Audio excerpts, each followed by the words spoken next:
effectivement une conjoncture mondiale, une situation économique mondiale en proie à un nouveau paradigme, un paradigme de base qui a changé, un changement de paradigme de base concernant l'économie mondiale qui fait que les investisseurs naviguent à vue, naviguent au sextant comme vous dites, et que le GPS est à mettre de côté dans la mesure où les économistes ont du mal à mettre à jour leur modèle de prévision.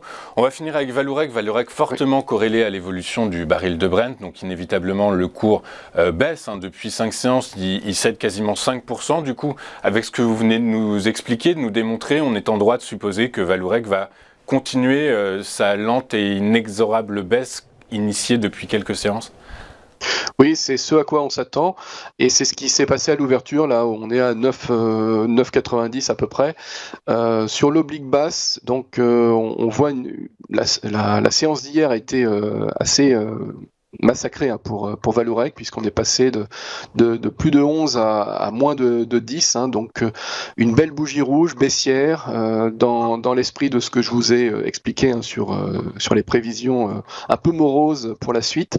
Alors tout ça c'est conjoncturel, ça peut encore évoluer et ça peut évidemment changer, mais pour l'instant on est dans cet état d'esprit, et Vallourec qui est dans le domaine de la prospection pour les plateformes pétrolières notamment, n'y échappe pas, et là actuellement on est vraiment sur des niveaux bas à 9,90.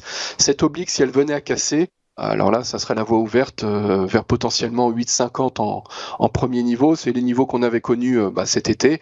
Et puis, on pourrait même, vous le voyez, il y a un grand canal baissier, aller plus bas vers du 7, voire plus bas encore, mais on n'en est pas là. Donc, pour l'instant, on a l'oblique basse en soutien. On pourrait éventuellement avoir ce soutien toute cette séance, mais c'est vrai que ça va être compliqué quand même à maintenir. Donc, on s'attend à une cassure, en tout cas.